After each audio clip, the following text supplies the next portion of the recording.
1, 2, 3. Defense! You're inside the Elgin locker room. That's Clark Olstad, the coach, giving them their final pep talk. Let's get to our team courtside. Clay Matvick and Susie McConnell-Serio. All right, Rod, thank you very much. A couple of the finalists in the girls' basketball tournament are set. We'll get the second half today. And Susie, Elgin-Millville has Class A's greatest player, the state's all-time leading scorer, Katie Ohm, but I think Katie would gladly give that up if she could get a state title in her senior season. No doubt. Players appreciate recognition, individual accomplishments, but they've been here before and they've come up shy. Katie Ohm would love nothing more than to win a state championship here this weekend. Katie has almost 3,700 career points. She's one of the stars we'll be seeing in Class A today. Look at Boston. They have Kayla Bogason.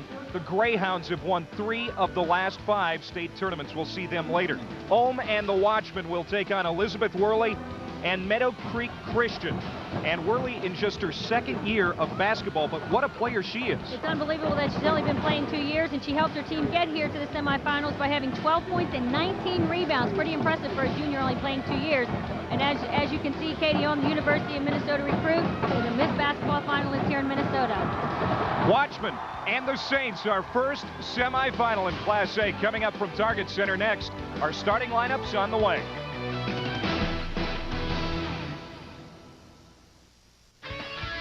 Channel 45's coverage of the Minnesota State High School League Girls Class A Basketball Tournament is presented by Wells Fargo, the next stage.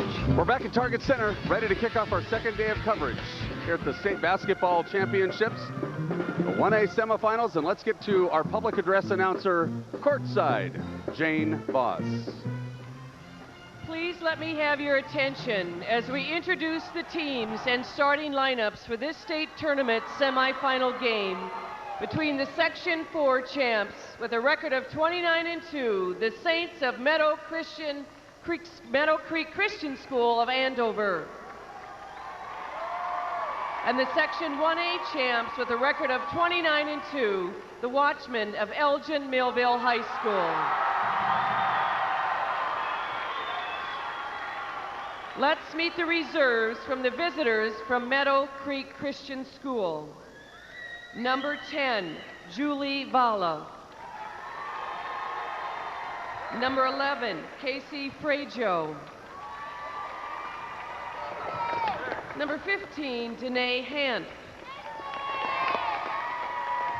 Number 21, Sarah Balma. Number 23, Rebecca Scheil. Number 31, Callie Teagan. Annalay Skoog.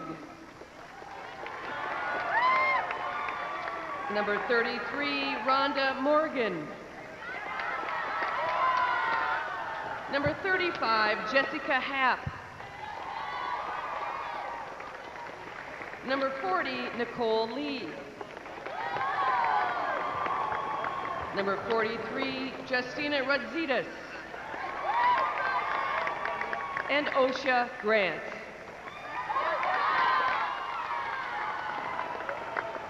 Now let's meet the reserves from Elgin-Millville High School. Number 1, Stephanie Hall.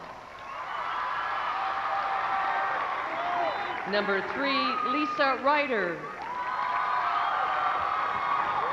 Number 5, Megan Pick.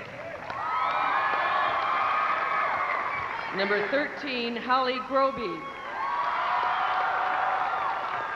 Number 15, Jessica Groby. Number 21, Kim Kurth.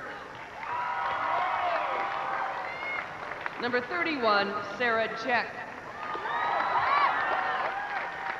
Number 41, Danielle Johnson.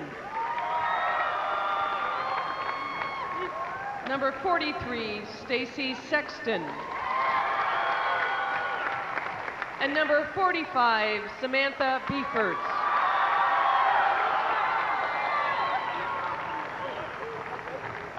Now let's meet the starting lineup, which will be introduced alternately, starting with the visitors.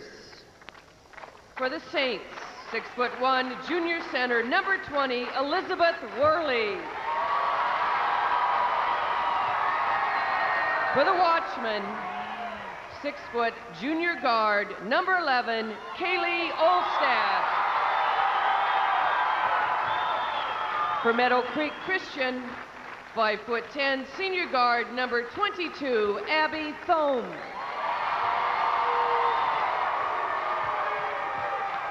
For Elgin-Millville, 6-foot senior center, number 23, Candace Olstaff. For the Saints, 5'10", senior forward, number 24, Blair Baldwin.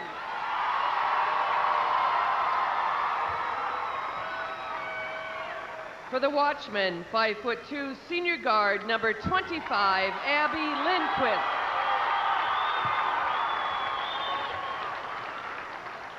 For the Saints, 5'10", senior center, number 25, Kim Armstrong. For the Watchmen, 5'7", senior forward, number 33, Jenna Christensen.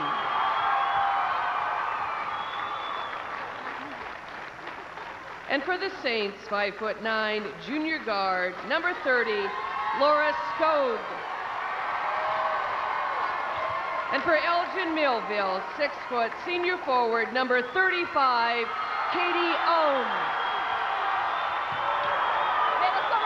The Saints are coached by Dean Coughlin, and the Watchmen are coached by Clark Olsted. The officials for this game, Terry Strum, Terry Eider, and referee Tony Bardovich. And ladies and gentlemen, will you please stand, remove your hats, face our flag as our national anthem is played by the Elgin-Millville High School Band under the direction of Nick McNollan.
Our first Class A semifinal of the day, Meadow Creek Christian against Elgin-Millville. Just about ready to get underway. Let's go down to Anthony LaPanta. All right, thanks very much, Clay. This a matchup of some intriguing stars and some stars who were in this tournament a year ago, and in fact, each had the opportunity to redeem themselves in the quarterfinals. Both these teams lost in the quarters last year and did it when their top scorers had subpar nights.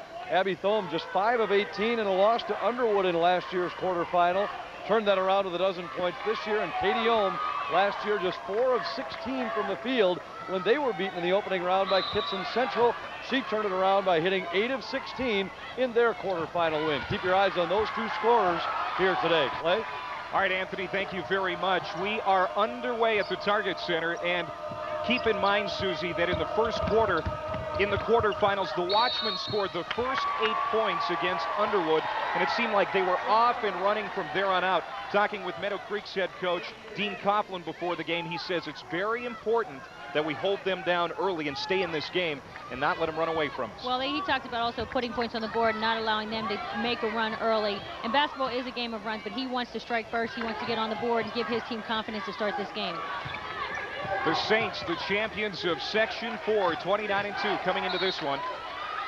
Abby Thom bounces it off the leg. A Jenna Christensen and out of bounds. Retain possession in the front court. Thom. They work it inside. This is Elizabeth Worley, but it's stolen away. Back the other way come the Watchmen. Abby Lindquist brings it across the timeline. She's the point guard for the champs of Section 1. Also coming in with a record of 29-2. Lindquist penetrates the paint, but then brings it back out. Well, both teams starting out in the zone. Not a bad idea because it forces you to force teams to take outside jumpers early in the game. We're going to see a lot of that. There is Katie Ohm with her first 2 of the day, and certainly not the last. Well, Elgin-Millville wants an up-tempo game. They want to press. They don't really want a half-court game, whereas Meadow Creek does. Big 3 from Abby Thom. It's off the mark. The rebound comes down for Kaylee Olstad, one of the 2 Olstad sisters. Left baseline, Ohm penetrates, runs into traffic. This one is going to remain with Elgin-Millville. Let's take a look at our American Family Insurance game plan, Susie. Well, for Meadow Creek, they talk about controlling the boards, and we talked about getting off to a good start, not falling behind early, because they're not a team that does well coming from behind. And for Elgin-Millville, they want an up-tempo game, but they want to establish their inside game early. They feel that that's where they need to be effective. Well, there's Candace Olstad missing the long jumper, but right there to clean it up, Katie Ohm. She now has 4 points. 4-0 Watchmen here in the first quarter.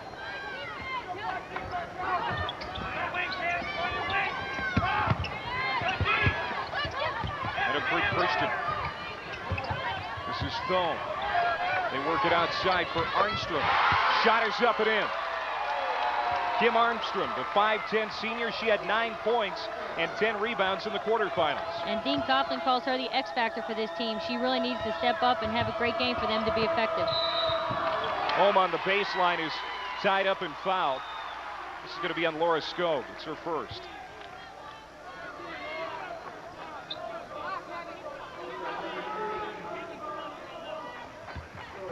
Elgin-Millville underneath. They get it inside. This is Lindquist now at the top of the key.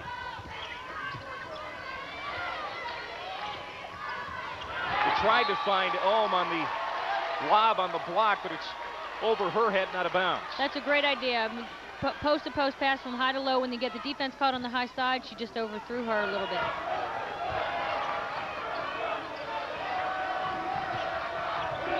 Abby Thom to Skog.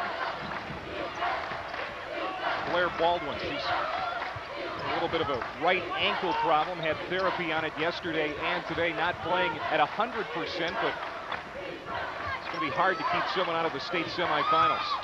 She's playing through it. This one out of bounds through the hands of Skog, and Elgin-Millville will get it back. Well, Meadow Creek is a team of veterans. They have juniors and seniors, so you have some experienced players on this team. We've got a timeout on the floor with exactly 5 minutes to go in the first quarter. Millville leading by 2. Wells Fargo College Checking has everything your college-bound child needs. Free checking, unlimited check writing, access to thousands of ATMs, and more. Wells Fargo, the next stage. First quarter in our Class A semifinals. Elgin-Millville against Meadow Creek Christian. And there's Katie Ohm. She has 4 points already. Kim Armstrong for the Saints. The Watchmen bring it into the front court. Lindquist. Well, very patient, trying to get the ball inside, looking for Katie Ohm. And these players doing a great job of, as soon as they catch the ball, squaring up, making sure they're looking inside. Lindquist lobs it down for Ohm, but it's picked off. That's Worley. Elizabeth Worley, an all-state soccer player. In fact, she's going to go on to play Division I soccer. Ahead to Lindquist off the steal, goes to the rack hard, scores and draws the foul. Great play. I mean, just withstood the contact, went up strong. That's a bonus because she got hit hard getting to the free throw line. Great defense, got her head up, through the pass long. Nice job. Way to use the glass. Blair Baldwin picking up her first. Lindquist goes to the line. The senior, a transfer in from St. James. And she has run the point this year for the Watchmen. Elgin-Millville puts a lot of points on the board, and a lot of it is created from their defense, and that creates a lot of fast break opportunities for them. 3-point play for Lindquist. It's a 5-point lead for Elgin-Millville. Skog on the baseline. Can't get it to go, but right there to follow it up is Worley. Liz Worley was a monster on the boards in the quarterfinals, having 19 rebounds, and that's what they'll need more of hers on the offensive boards. With Susie McConnell-Serio, the head coach of the Minnesota Lynx, I'm Clay Matvick. Glad to have you along for girls state basketball coverage today on Channel 45. This is our Class A semifinal, the first of two. Elgin-Millville and Meadow Creek Christian. Well, Meadow Creek is keying on Katie Ohm, and you can see Skog got the assignment, but see, you watch for Liz Worley being the helper with her size. The Saints turn it back the other way. Abby Thom brings it into the front court. She has it now between the circles.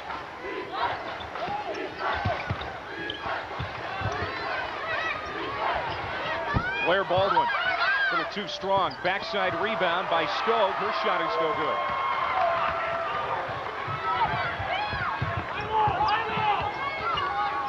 good. Lindquist, one of 4 players who has over 1,000 career points for Elgin-Millville. And Candace Olstad also with 1,000 career points, hits from outside. Oh, and Olstad can hit that high post jumper. That may open things up for Ohm down low, because now they were sagging off, forcing her to hit the high post jumper. Olstad, one of the coach's daughters, being recruited by Division II schools. Ohm with the rebound. She can score, and she can also do that. Yes, she can. And that's the reason she will be a Division I player, and I believe have a great career in the Big Ten. Pam Borton excited to have her coming to the University of Minnesota. We've got a timeout on the floor, 2:47 to go in the first. Elgin-Millville leading 9-4 first quarter. Clark Olstad in his 15th year as head coach of Elgin-Millville. Katie Ohm taking her team to its 4th straight state tournament appearance. They lost in the quarterfinals the last couple of years. There you see her numbers in the quarterfinals against Underwood. 18 points, 10 rebounds. Well, Clark also has the opportunity to coach 2 of his daughters, which is something special. Most fathers don't have the opportunity to do that, and he's done a great job of getting them here. Candace Olstad, the Lindquist. Turnaround jumper from Olstad. It rolls off the front iron, off the heel, and comes down into the hands of Kim Arnstrom. Arnstrom averaging over 5 rebounds per game. Here's Arnstrom to shoot. Shot is no good. The rebound comes down into the hands of Sam Beefer.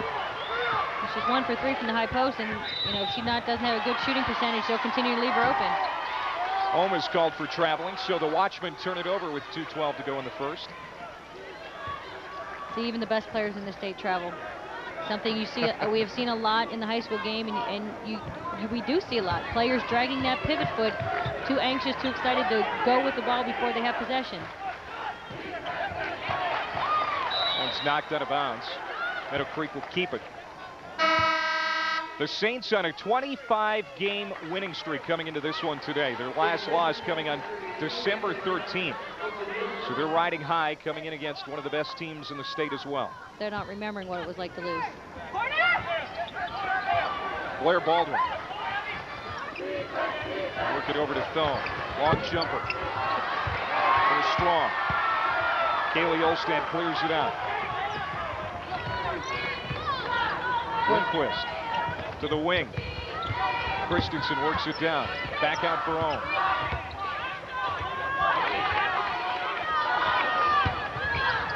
Turnaround jumper makes it look so easy, Susie.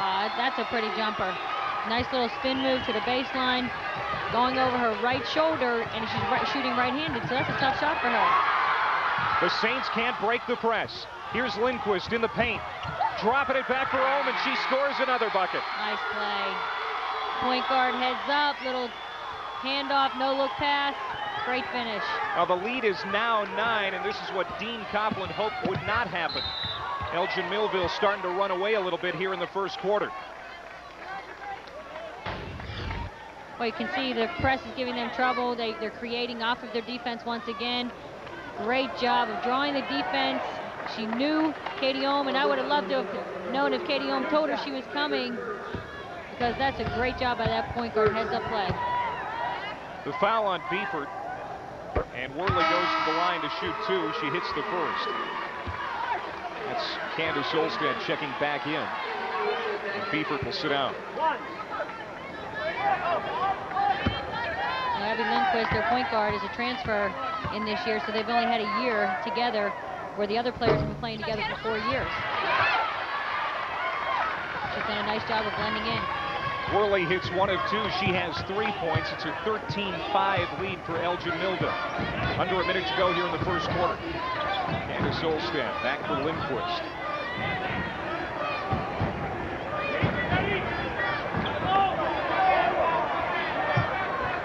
They're working that man-to-man on Elgin-Millville, and we knew they would.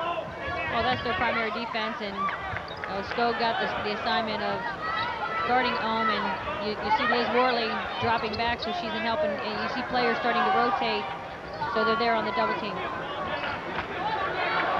Taking their time here, looking for that last shot. Going for the last shot, why not? This is Jenna Christensen holding on to it right in front of the Meadow Creek Christian bench. Now they put it into the hands of Katie Ohm with under 10 seconds to go in the quarter. Ohm for 3 off the front iron. Olstad the rebound. The putback is no good, and the horn sounds ending the first quarter. That was NBA range 3. Elgin-Millville with a 13-5 lead after 1 quarter of play. Katie Ohm leading the floor. She has 8. We're back after this on 45.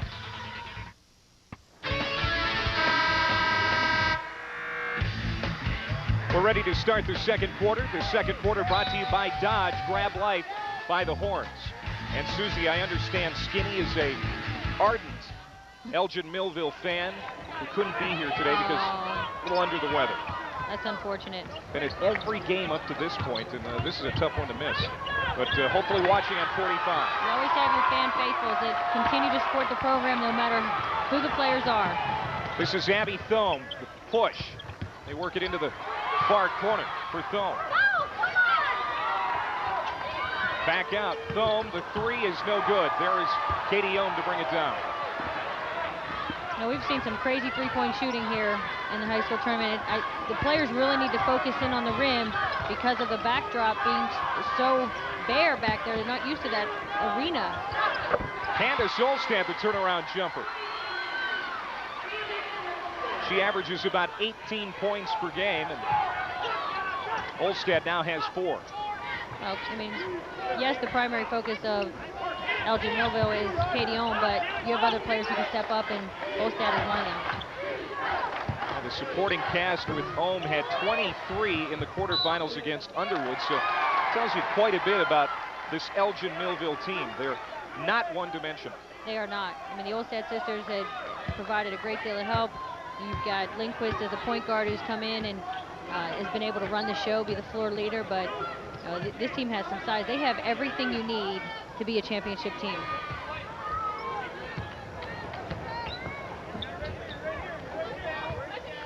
Ohm backing down on the block. Gets her now in the right wing. Well, they've gone to a zone, and Ohm now going to the three-point line. Long-range jumper is no good, but there is Kaylee Olstad for the rebound.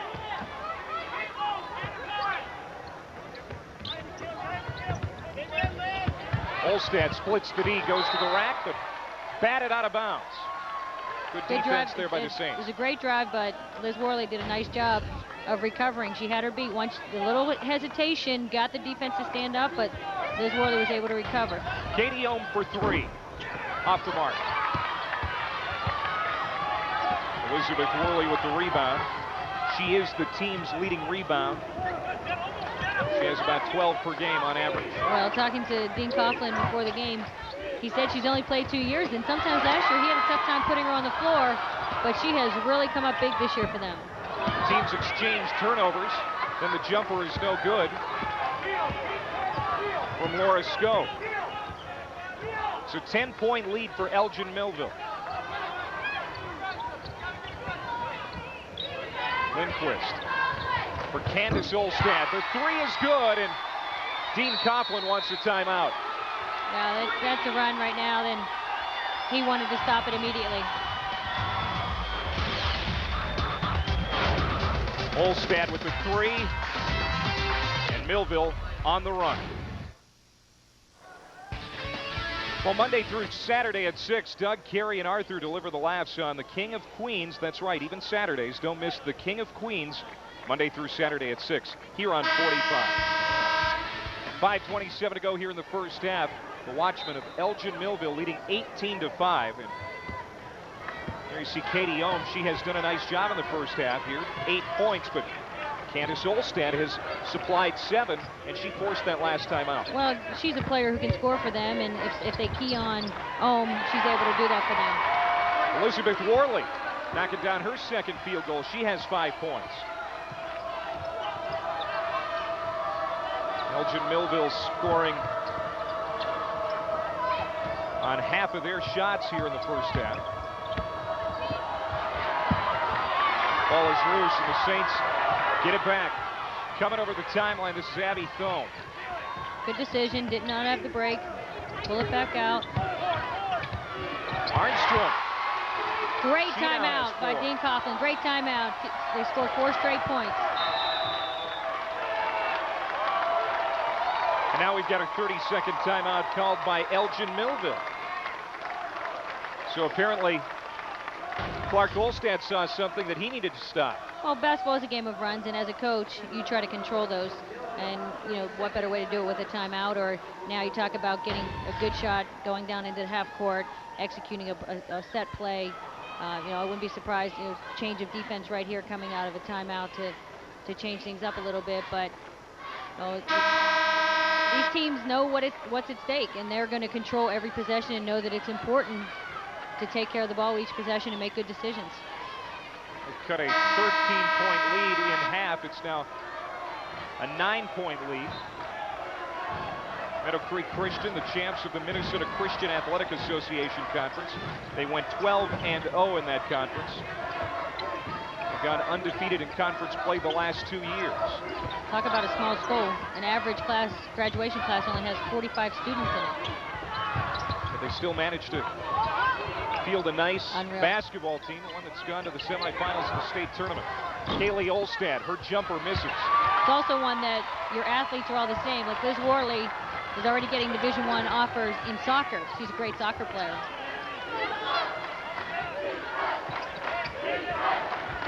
Blair Baldwin. Thom. Jumper is off the mark. Kaylee Olstad works it ahead to Lindquist. Ohm for 3. It's short. Front iron bounces off. The rebound loose. There's a foul call.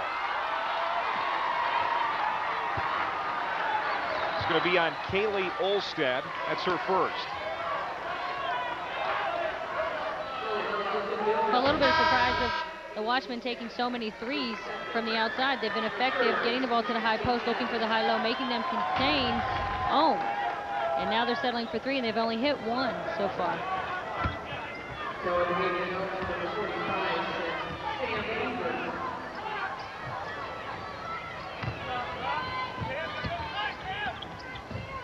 Thom works it into the corner for Stowe. You find Arnstrom. Shot is up and good, and she draws the foul. A chance for a 3-point play, and slowly but surely, Meadow Creek Christian, after that timeout, is chipping into that lead. I mean, against the zone, you want to get the ball to the high post. And nice job, got the defense up in the air, 1 dribble, little pull-up jumper. But when a team is playing a zone, when you get the ball inside, you get the ball to the high post, the defense collapse. Now with that, they'll be more aware of her as well. Then you had the kickouts. Foul is on Christensen. It was her first. She misses the free throw, however.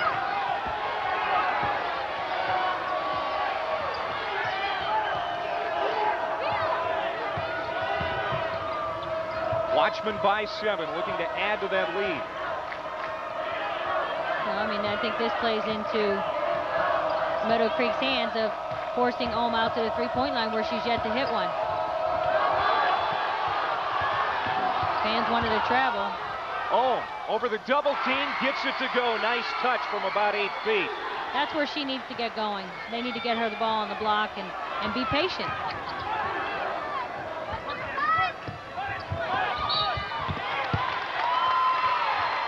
A whistle down low. That's going to be a foul on Ohm. Got a timeout on the floor with 2:37 to go. It's a 9-point lead for the Watchmen.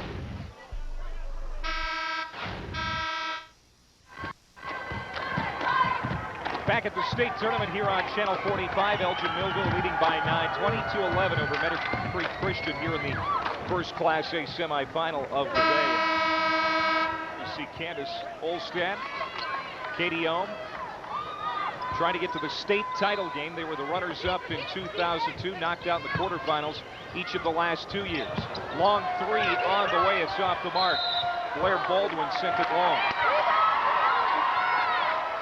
It's amazing the size for a Class 1A school. It's amazing the size. 3 6-footers in your lineup. Doing a great job. Pardon me, Susie. Sorry. Samantha Bieber picking up the foul there. That's her second foul.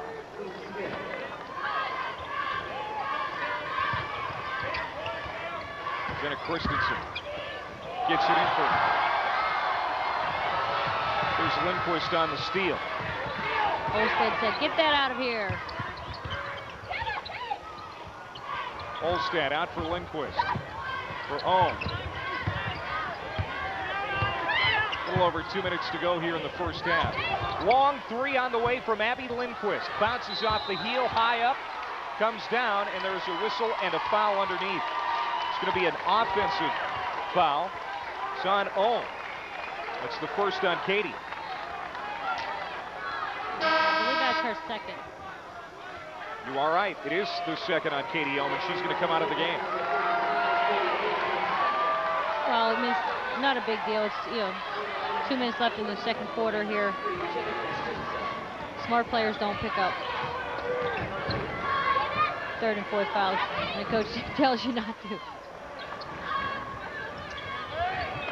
Here's Thom for three. She got it. And the lead is down to 6. Abby Thom all alone in the corner. She's getting comfortable behind that three-point line. She's taken quite a few of them. That corner seems to be her spot. Trying to answer back is Kaylee Olstad. Can't connect. And Thom clears it out. Thom, who went over 1,000 career points in December, trying to keep her team close. They work it down low for Worley, and she hits. Great pass by Armstrong. Nice job by Worley. Pinned the defender on the high side. Little lob pass, no one between her and the basket. Great finish. The Saints chewing into that lead just before halftime. Well, this zone has definitely been effective, and now you see them trying to key on Olstad at the high post area. Susie, since that timeout that Dean Coughlin called, Meadow Creek Christian has gone on an 11-2 run. Well, that's what timeouts are for, to minimize another team's run. But I would expect, they're going for the last shot here. Candace Olstad might be someone taking the last shot. She's someone who averages 18 points a game for them. You got Ohm averaging 25. That's 2 great scores. Most teams don't have one player averaging 18 a game. Looking for that last shot. No doubt they're going to be. Well, this is a good decision. The worst you go into the locker room is up 4, possibly 6 or 7, depending on what type of shot they're going for here at the end of the quarter, end of the half. Doubt they're not going to penetrate until under 10 seconds, and that's where we're at right now. Well, you also give yourself an chance for an offensive rebound if you go right about now, a little long. Just going for the last shot. They waited too long. They did. They waited too long. You need to start attacking about 8 seconds. Give yourself, trying to drive to the basket. They were just too patient on the perimeter. I got to believe that Dean Coughlin is very pleased with the way this first half went. I believe he is. I mean, you're within 4 of a team that, likes to score a lot of points. They play an up-tempo. They run. He should be happy. Well, let's hear from the coach himself. He's with Anthony LaPanta. Thanks, Clay, with Dean Coughlin, head coach. Boy, what a finish to the half, and quite a turnaround after a timeout down 13. That was a great finish. But we kind of got in a little hurry on offense. We didn't look for some ball movement, some attacks. We started throwing one pass and shooting the ball. when we made them work, we got some openings and some quality shots, and we'll take our chances. You also came into this game determined to play your defense, which was man-to-man. Nobody's been able to play man-to-man against Katie Ohm. You got out of it and caused them some trouble. We went to our 1-2-2 and focused on Ohm, and it kept our big girl closer to Ohm and contested some shots. We're not going to stop her, but we're a little bit better in our matchups then. Good luck in the second half. Thanks. Thank you. Dean Coughlin, his team rallied, and they're right back in it. Stay with us. Our halftime show is next on 45.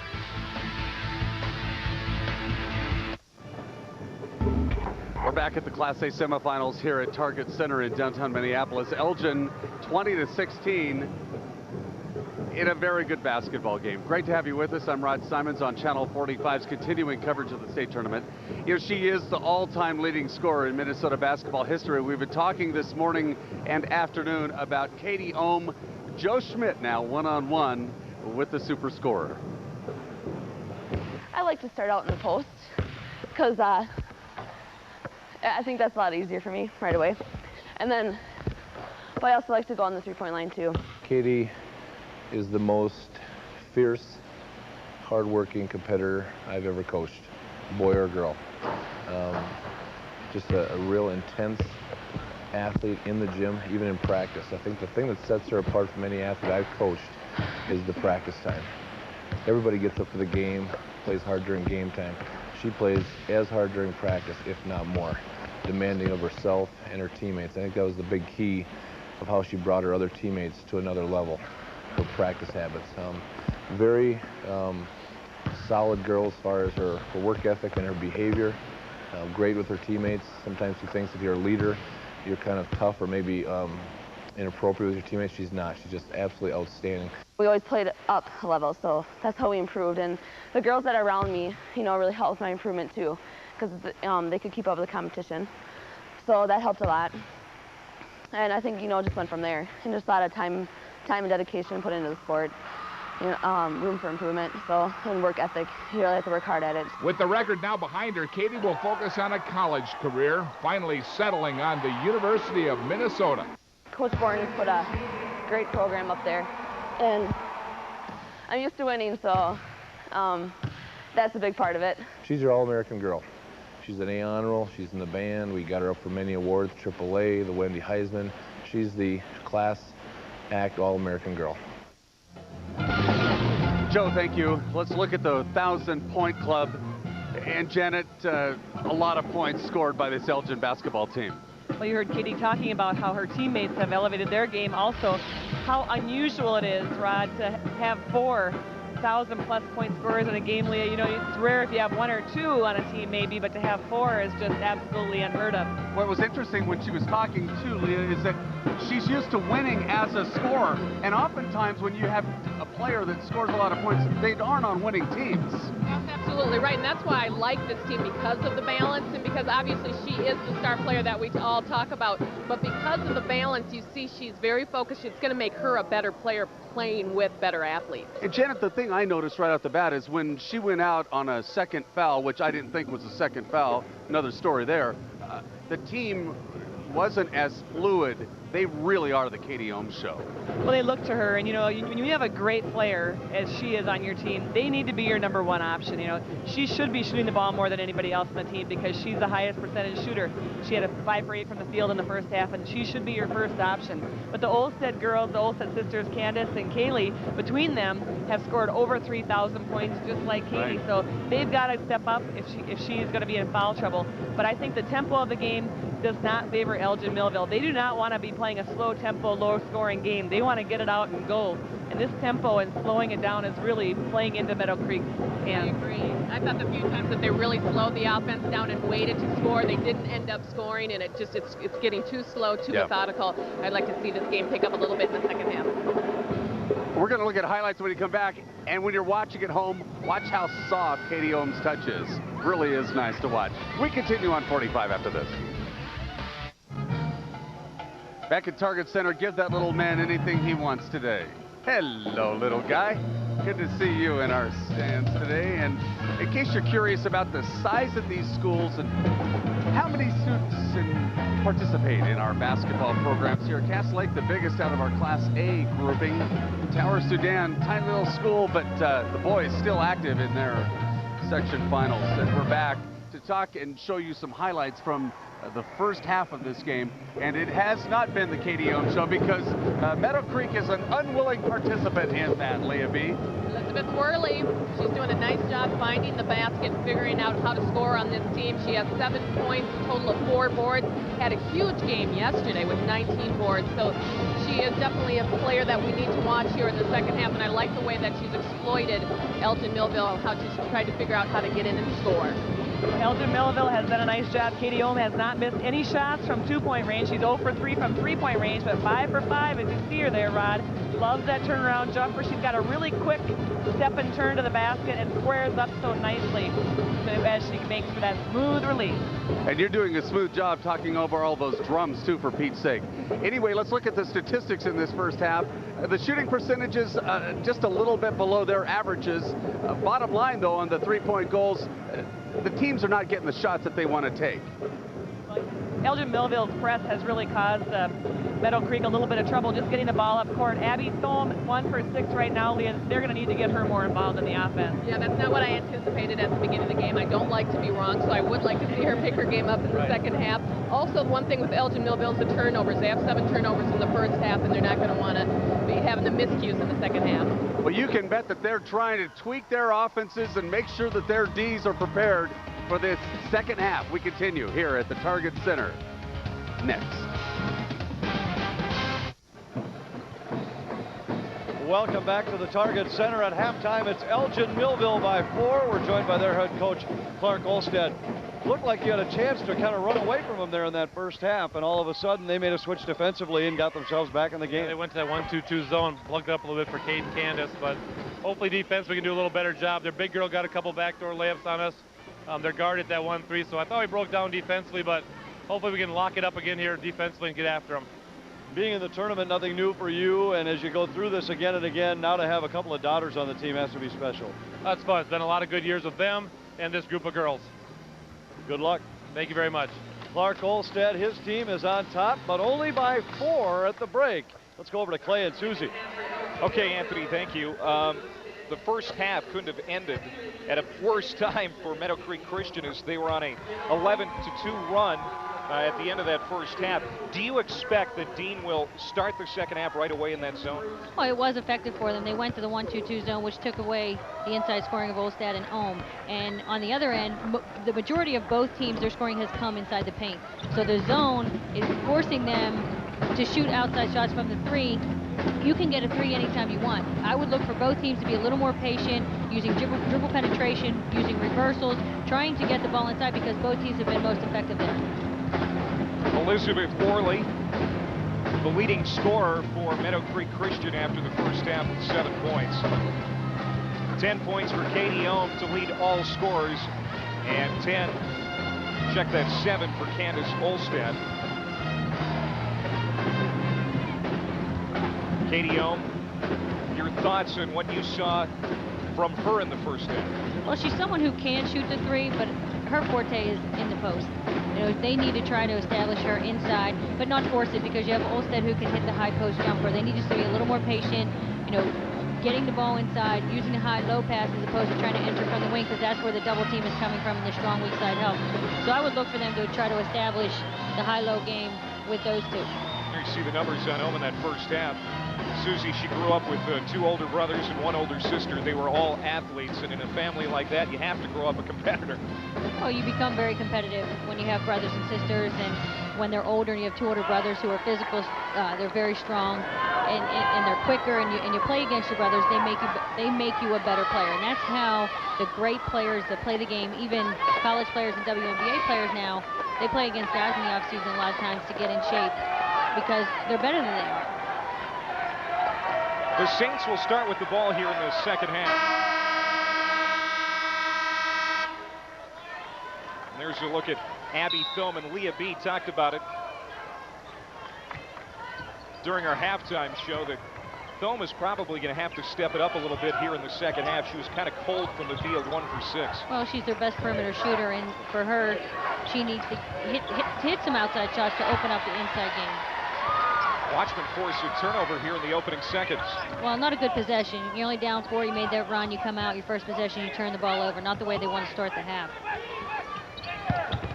Work it down low and on the block. Drawing the foul is Olstad.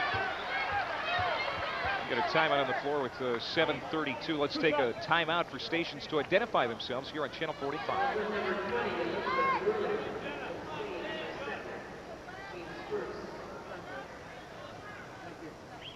Elgin-Millville 20, Meadow Creek Christian 16. Candace Olstad at the free throw line.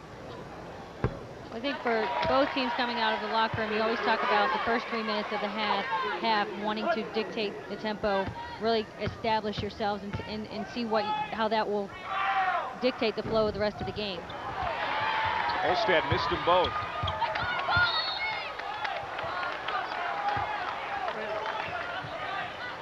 Neither team taking control in the second half here. But you want Elgin-Millville wanting to pick up tempo, full court pressure.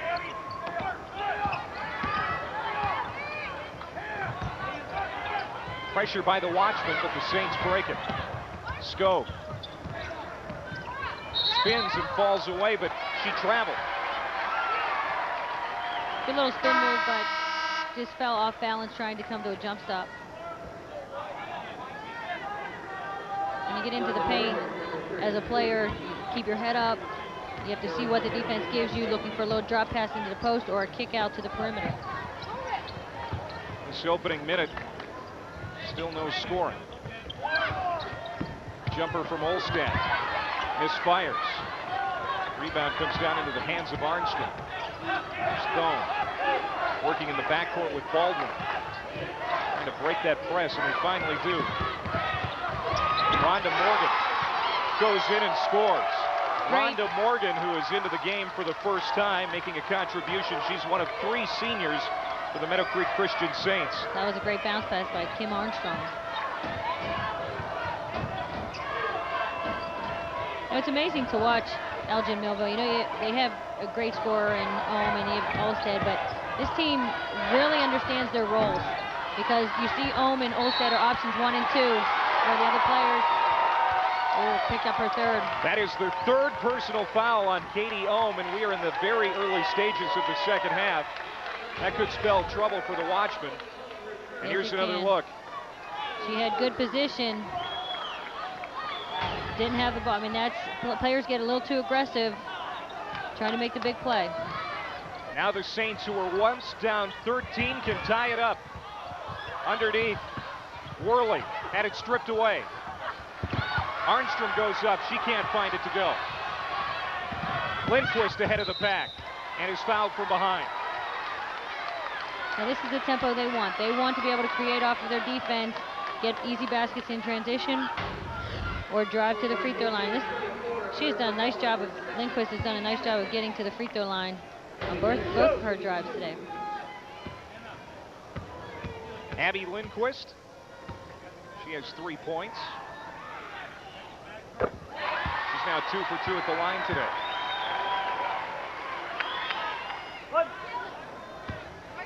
One of the aforementioned 4 players who's got 1,000 career points or more. Hits them both. Back to a 4-point lead and a steal here by Olstad. Kaylee Olstad takes it away, gets it back on the baseline. Drops it back for Ohm. Ohm looking for help. Loose ball. Olstad keeps it alive for Elgin-Millville. So what I know, Candace Olstad is the senior, the older sister, but Kaylee Olstad has done a nice job defensively, made some nice passes. She's really played a good role. Yes, absolutely. Yeah. She's got it now high overhead and kicks it back out for Lindquist. Tough sometimes to be in your big sister's shadow. But she's held her own here today. Great pass. Good pass underneath for Candace Olstad, her sister. Goes out of bounds, but Olstad will go to the line. That is the 3rd personal foul on Blair Baldwin. So now both Baldwin for the Saints and Ohm for the Watchmen in foul trouble. Little chemistry going on out here for Elgin-Millville, sister to sister. The Division II schools taking a look at this 6-foot senior. And there you see Baldwin coming out with 3 personals. I'm sorry, I looked at Kaylee Ohm telling her sister, put some mark on the ball, like getting on her for missing the free throw. Well, sisterly advice. I know. And it helped. And she listened. So Candace Olstad knocks it down. It's back to a 5-point advantage for Elgin-Millville. Thom needing help in the backcourt. Now we've got a timeout called by Dean Coughlin. Well, good timeout. That's a 30-second timeout. They worry about getting the ball across half court in the 10-second timeline. Dean Coughlin, the Section 4 Coach of the Year last year in his 3rd year as head coach of the Saints, and we saw what a timeout did to calm his team down in the first half. I'm sure that's what he's hoping for this time. Well, they're getting a little rattled by the pressure. Just need to keep their composure. Well, opposites attract, and the outcome is always hilarious. Grab the best seat in your house for Dharma and Greg, weeknights at 5:30 and 10:30 here on Channel 45.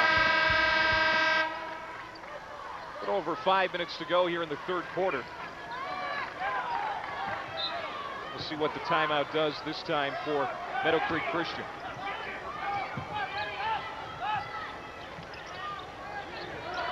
This is not where you want to get trapped. Now it's loose. Laura Skow gets tied up as she lost control. Now there's a timeout on the floor. 4:53 to go in the quarter. It's a 5-point lead for Elgin-Millville. Midway through the 3rd quarter. The 3rd quarter brought to you by 5 Eyewitness News, leading with more news. Take a look at the turnovers here, and we're just over 3 minutes into this quarter, and already 4 turnovers for Meadow Creek Christian. That's something that they're definitely going to have to improve on. Oh, you're just allowing Elgin-Millville to capitalize on your turnovers, and they've been unforced turnovers. It's dribbling into traps. It's making 4 passes. Kaylee Olstad called for the charge, and now there's bodies all over the floor. There's the second on Olstad. It's a great take. Had her feet set. Nice job by Liz Worley to get there, hold her ground, take the charge. She's used to a little contact, playing the game of soccer. And she's going to go to a Division I school and play soccer after her high school career is over. Knocked out of bounds. The Saints will keep it in the front court. Meadow Creek Christian defeated Cass Lake Venus 46-43 in the quarterfinals on Wednesday to get here.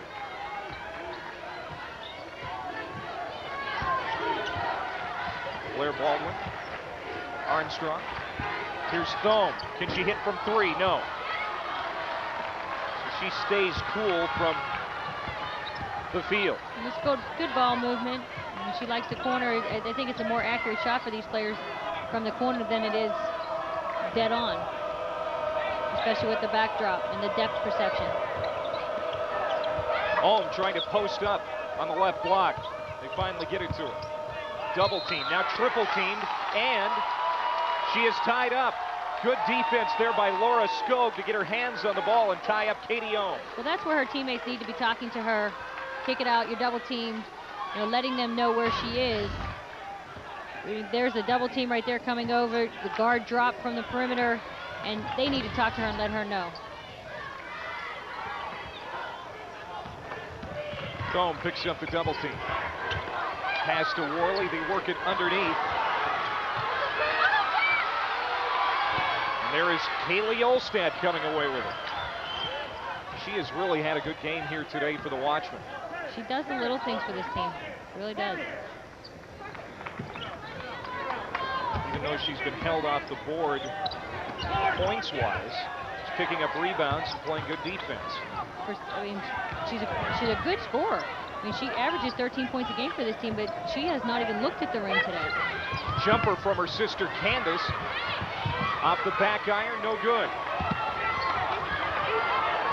The full court pressure continues. Now they slack off. Baldwin brings it across the timeline, and it's kicked. The Saints will keep it.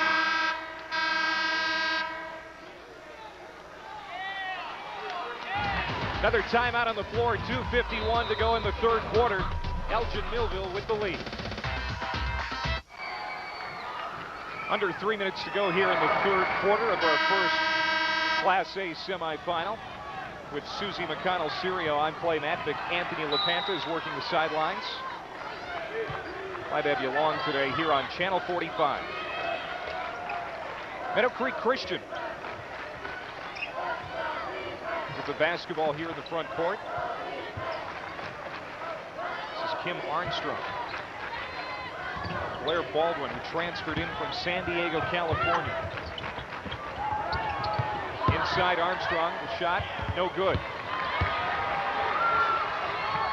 There again is Kaylee Olstad starting it back the other way. Picking up another rebound. Lindquist, bounce pass in for Candace Olstad. She draws the foul. It's going to be on Armstrong. It's a smart little pass, little bounce pass, forcing the defense. I mean, so many times some players throw a chest pass, a line drive pass where the defense can deflect it. We always talk about throwing a bounce pass or throwing it high and hard or even a soft lob pass over the top. Kaylee Olstad puts it on the floor. Jump shot is off the mark. There's a foul underneath. This is on Elgin-Millville. The Saints doing a good job of boxing out, not giving them second and third opportunities, and now they're causing them to foul, being a little too aggressive on the offensive boards. It's the third on Sam Beeford, 5'10" junior now with 3 personals. Coming up on 2 minutes to go here in the third quarter.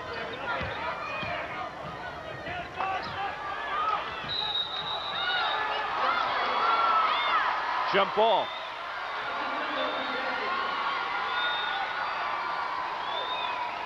Good defense. This press still continues to give them trouble.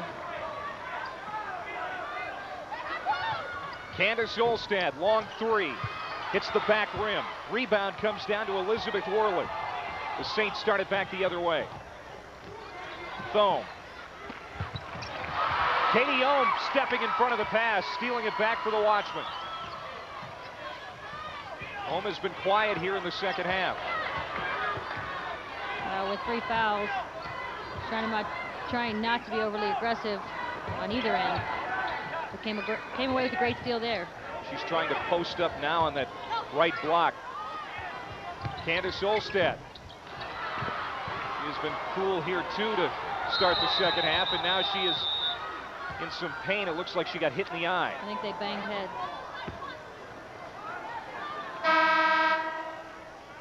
She is going to come out. So Samantha Beeford comes back into the game for Elgin-Millville. I just think she and Skog banged heads on that play.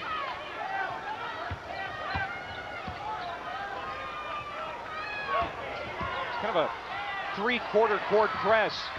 The Saints break it. Going to the rack is Rhonda Morgan, and she draws the foul, and that is the 4th on Beeford. It's a 3/4 court 1-3-1 trapping press, and they're playing into their hands by just standing back there, taking time off the clock, reversing the basketball. You want to attack it, but they're waiting till the ball handler starts to attack to trap them. They just need ball movement, reversals, and then up the sideline to attack it or try to get the ball to the middle of the floor. Morgan misses the free throw.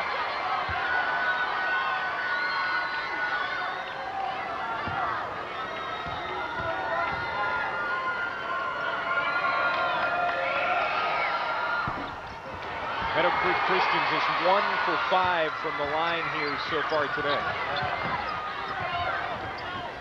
Close games are won and lost at the free throw line. That would have been a big possession. Would have cut it into a 3-point lead. Beeford's still in there, although she has 4 personals. Watchmen do not have a deep bench. They play about 6 or 7 players at the most, so you lose a player to foul trouble. Shorten up what you have to work with. We're going to play for the last shot again. We're under 30 seconds to go in quarter number 3. Lindquist out high. Going to try to find Katie Ohm most likely for the final shot. Ohm has it now. Well, at the end of the half, they waited a little too long, did not get a shot off. You see them yelling to attack right now with 7 on the clock. Lindquist for Ohm. Just before the buzzer, she hits the 3.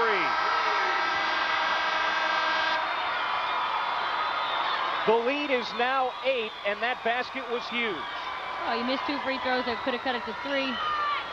And now you go back to this team hits a 3 going at the end of into the fourth quarter. Katie Ohm and the Watchmen trying to get back to the state title game. They have the lead going to the 4th.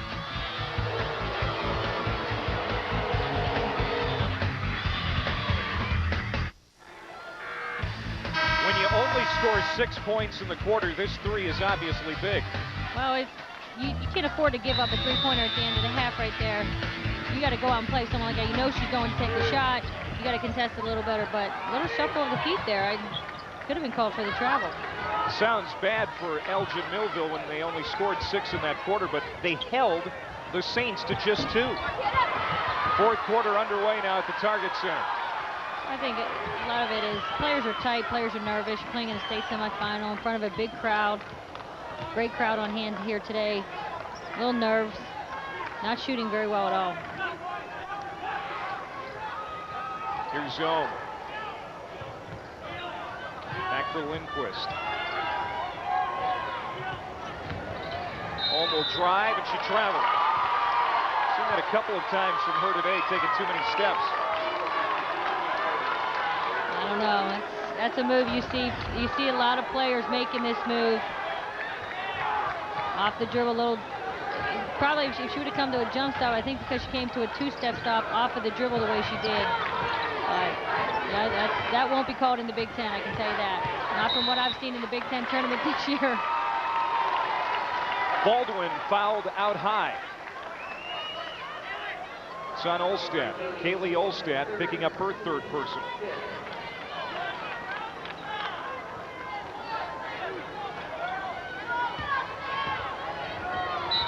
It's kicked out of bounds by Christensen.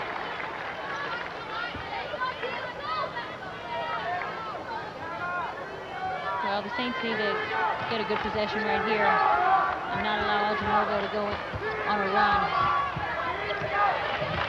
This is Skog on the left wing.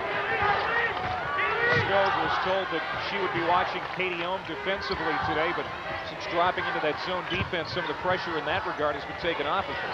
Oh, they're all keying on her in that respect. Liz Worley has been someone who's been coming over to help a lot. Blair Baldwin misfires. And there's Olstad again with the rebound. Now they're just doing a nice job on the boards, not giving them second and third opportunities with their size. Middle Creek Christian now 8 for 27 from the floor. It's tough to win a game when you're not shooting the ball well, and especially when you're settling for so many jump shots.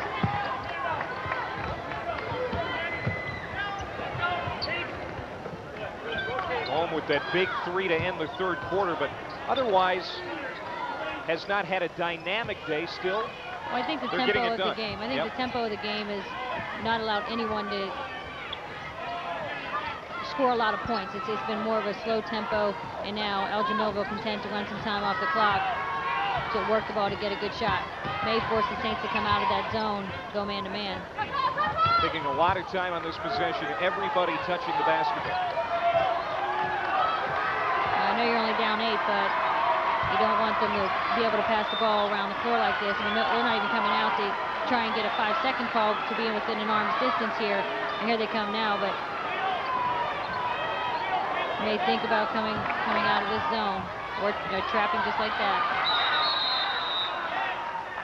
Now a timeout called by Clark Olstad as he saw that a trap was going to suffocate his offense. Well, it's nice when you have your offense in front of you to be able to call that timeout, but now the Saints are able to set up what defense they want. They're not allowing them to hold the ball. You can tell them exactly what he wants them to do. So you see Dean talking to them right now, and they knowing defensively what they're going to do, and you see now offensively Clark Olstad telling his team what he wants them to do, what he can expect from them coming out of this timeout. Okay, they're changing defenses. This is what we want to do down the stretch here. Primarily take care of the basketball. So it's not necessarily that they're in a stalling pattern. It's just what they're seeing defensively and what they're able to do. But with an 8-point lead right now, you talk about good decisions. You know, we don't need to settle for a 3-point shot. You know, we want to attack. We want to be aggressive. We want to try to continue to get the ball inside. So for Katie Ohm and the Watchmen, we won't call it stalling. We'll call it patience.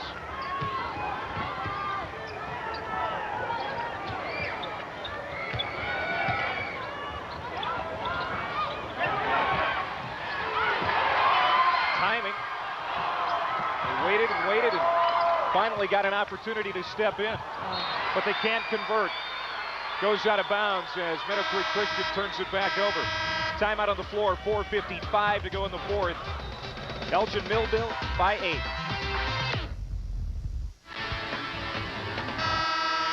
We're in the fourth quarter, and the fourth quarter is brought to you by the Minnesota Timberwolves. We're back at the Target Center, the home of the Wolves. And right now, Elgin-Millville has a 26-18 lead over Meadow Creek Christian in our first Class A semifinal of the day. The winner will play either Minnesota or Boston. That's our next matchup here on 45. Tomorrow's title game starts at noon, and we've got a double dribble called here on Jenna Christensen as the Watchmen turn it back over. Well, the defense caused that turnover. A lot of pressure, and you would expect Meadow Creek Christian to come out of that timeout with a lot of pressure right now. You're down 8. You need the ball back. Elgin-Millville trying to run some clock. Be very patient, deliberate on the offensive end. Rebecca Scheil to trigger the inbound here. She's into the first game, into the game here for the first time in the fourth quarter. She almost went over and back there. I got a whistle, another kick ball. Clock stops with 4:28 to go. Still a lot of time here for the Saints to get something going. There's plenty of time. I mean, there's no need to start firing from 3. You know, be patient. Make sure each possession is a good possession. Taking care of the ball. You know, good passes. Here's Thom, who had 12 points on Wednesday. Out to Arnstrom. Arnstrom with the right hand. Here's Strong. And Haley Olstad, who's been a constant on the boards, both offensively and defensively for Elgin-Millville, brings it down again. Olstad. Get around the perimeter for Lindquist. There's Ohm posting up. Ohm. Fouled by Worley. She has very good footwork. Very strong with the basketball, and that's why she's drawing the double team. That's also why she's the leading scorer in Minnesota State history. Check that, the foul on Scheil, that's her first. It's amazing how many points, scoring over 3,000 points in a high school career. But in Minnesota, you also play, a lot of 8th graders are allowed to play, so it gives you also 5 years to be able to do that. Our colleague, Janet Carvinen, the first to do it. Ohm a little strong on that shot. Rebound comes down for Baldwin. Janet Carvin and I played against each other in college. Oh yeah, who got the best? Who got the best there? I think they won the game that year. But great games with Louisiana Tech and Penn State. Baldwin getting pressured defensively there by Olstad, and now she's called for the push. And that's going to be her 4th. Well, I mean, more importantly, it's her 4th, but it's not putting them to the free throw line. They're not in the bonus. One more until that happens.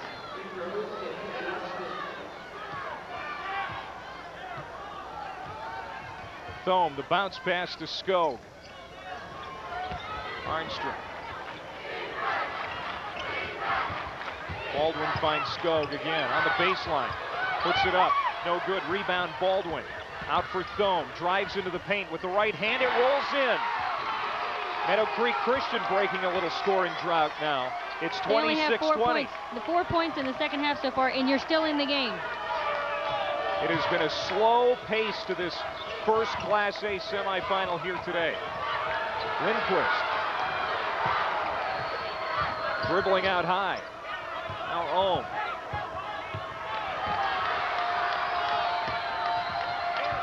Ohm at the free throw line, has it stolen away. Lindquist tries to steal it back, but she's called for the foul. Now that's not a good foul. Putting them to the free throw line. You know, you're 60 feet from the basket. So Meadow Creek Christian still in this one. The momentum is swinging toward them. Welcome back to live action of the Class A semifinal between Elgin-Millville and Meadow Creek Christian. Abby Thom hit 1 of 2 free throws while we were away. It's now a 5-point game, and the Saints have it.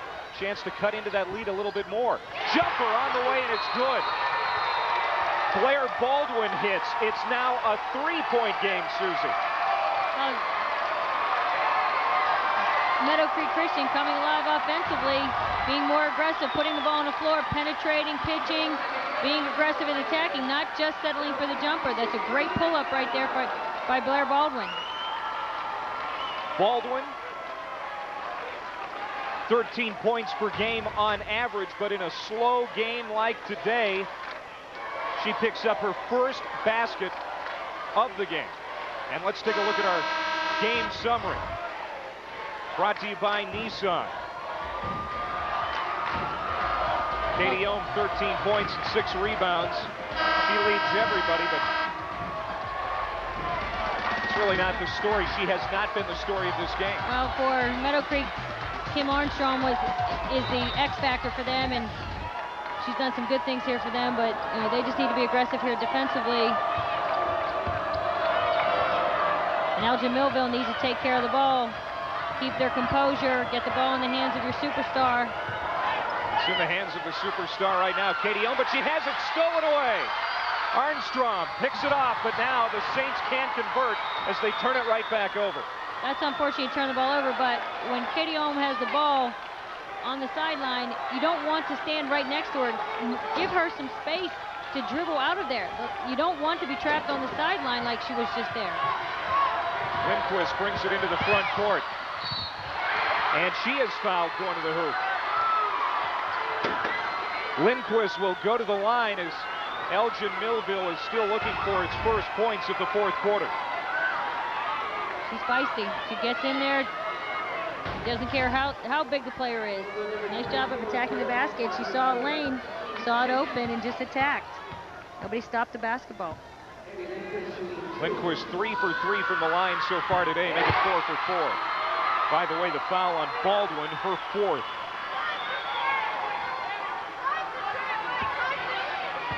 Free throws now even more important with just 1:23 to go. Got them both. The lead back to 5. An important possession here for Meadow Creek Christian. Away by Ohm. Big players step up at big times. Absolutely. Great defensive play right there. Timeout called by Elgin-Millville. Clark Olstad wants to talk about this possession.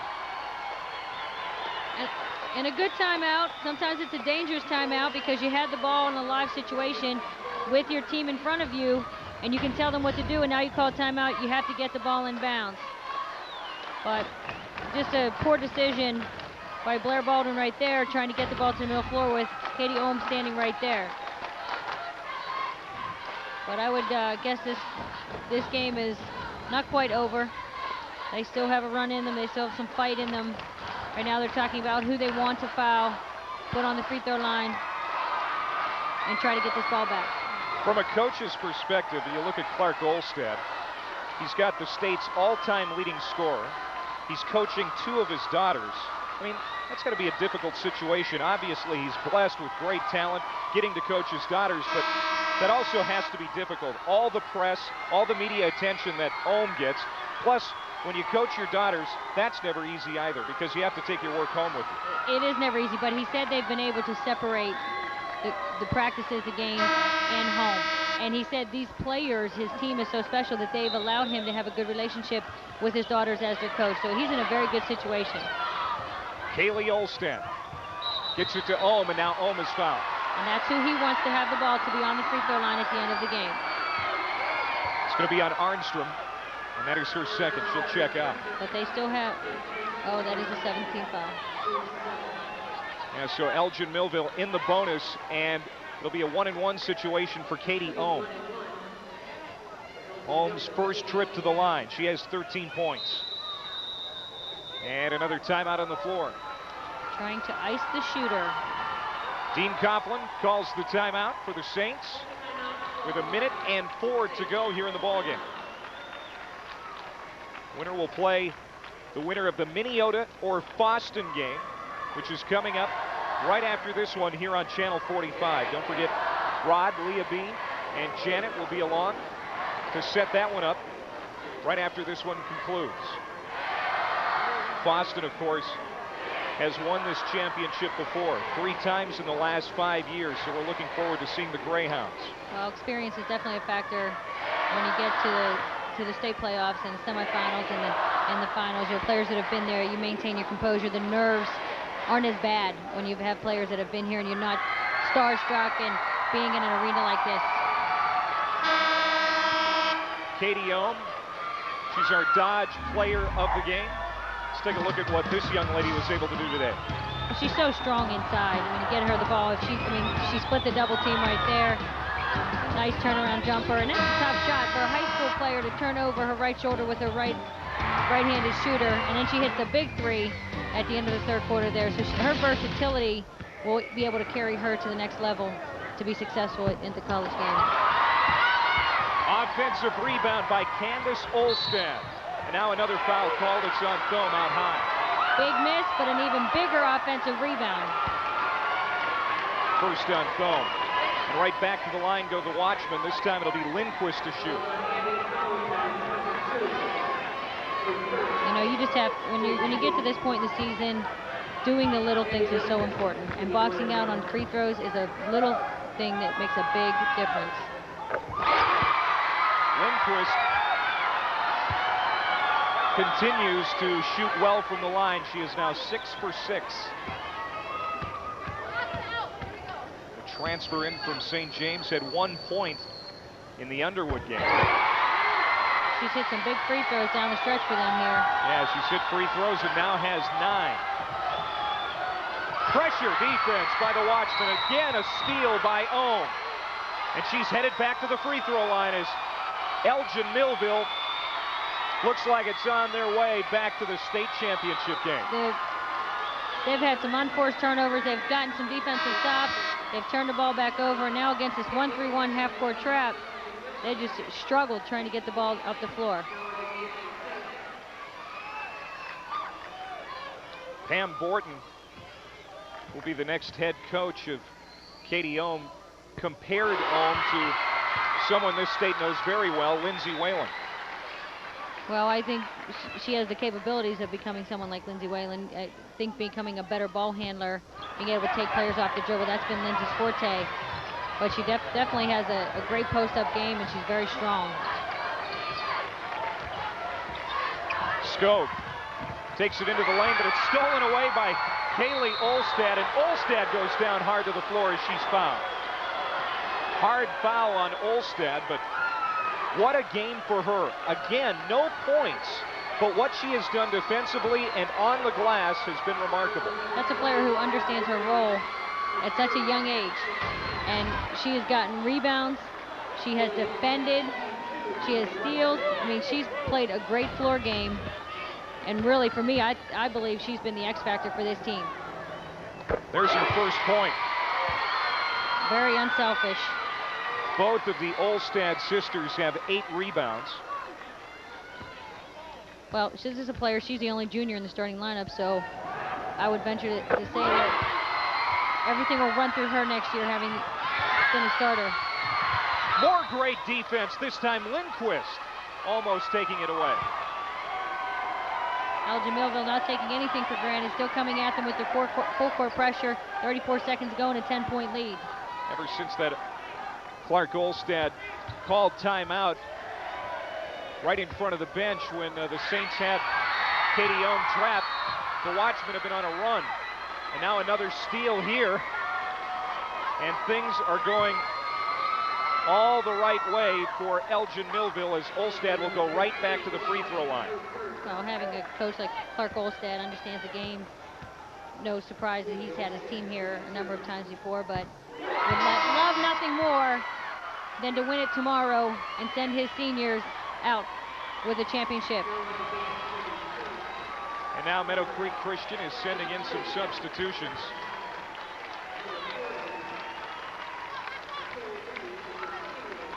Well, I was surprised that Elgin-Millville didn't sub a little bit. You'd play again tomorrow for the championship, playing back-to-back games, playing a lot of minutes.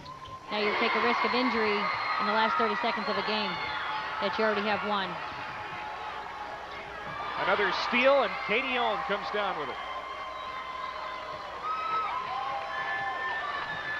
Elgin-Millville, no field goals in the fourth quarter, only one at the third quarter buzzer here in the second half, but able to build a lead and pull away despite not hitting from the floor. Well, at the free throw line, I mean, they forced the Saints to have to foul them, and they've been able to capitalize at the free throw line. Well, good move right now by Clark Olstad to get his players out. Not worth the risk of injury, somebody getting tripped or fouled hard at this stage of the game.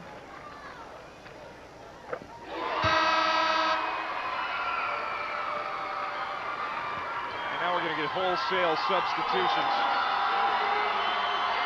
Katie Ohm remains in the game because she's at the free throw line. She has 15 points right now. Again, our Dodge player of the game.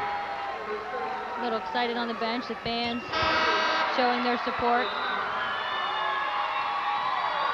I mean, this is the best time of year. This is when, you know, during the regular season, you get your parents at the game, you get some fans, the students, but state playoff time, they come out in droves. Unbelievable, the support these players receive right now. Katie Ohm and Elgin-Millville headed back to the state Class A championship game for the first time since 2002 when they finished runner-up to Kitson Central. 37-23 is the final. It was a slow, methodic game, but Elgin-Millville was the better team today. They really were. I mean, they just had too many weapons. You know, I thought, you know, the Olstead sisters and Katie Ohm with their size, with their presence defensively, they were very patient on the offensive end. They wanted to establish their inside game, and they really did. And I give Katie Ohm a lot of credit because she draws a lot of double teams, triple teams, and she maintained her composure the entire game. And there goes our Dodge player of the game, Katie Ohm, but we both talked about it. Honorable mention should go to Kaylee Olstad. Great game offensively, great game defensively and rebounding. Let's go to the head coach of the winners, Elgin-Millville, Clark Olstad. He's with Anthony LaPanta. Thanks very much, Clay. Clark, congratulations on it. Quite an effort by your team. You withstood a good charge in the second half. Yeah, defensively, again, I thought the full court pressure, Abby Lindquist, Kaylee Olstad, just kind of got to them that third and fourth quarter. They didn't get a lot of open looks. I think we held them to about 7 points the whole second half. So, again, defensively was definitely the key. Now, you've been down to this tournament before. You've been close. Does this team have what it takes to take that final step? Well, I hope so. I mean, they're good enough to do it. We got to play a good game tomorrow and get it done. I asked you at halftime what it adds to this to be coaching your own family. Now when you have a chance to step back a little bit away from the game, look at going to a state championship game with this in place, it has to feel pretty good. It's wonderful. Like I said before, coaching my daughters, Candace and Kaylee, has been a very, very special opportunity. I will cherish it forever. Also with this group of girls. You know, I got 2 daughters. It feels like I got 15. I mean, I've been with them for years. We've seen them since elementary, so it's not only my 2 daughters, it's all of them. It's been just a wonderful ride. Congratulations. Good luck. Thank you. Clark Olstad, he and Elgin-Millville will play for a championship tomorrow.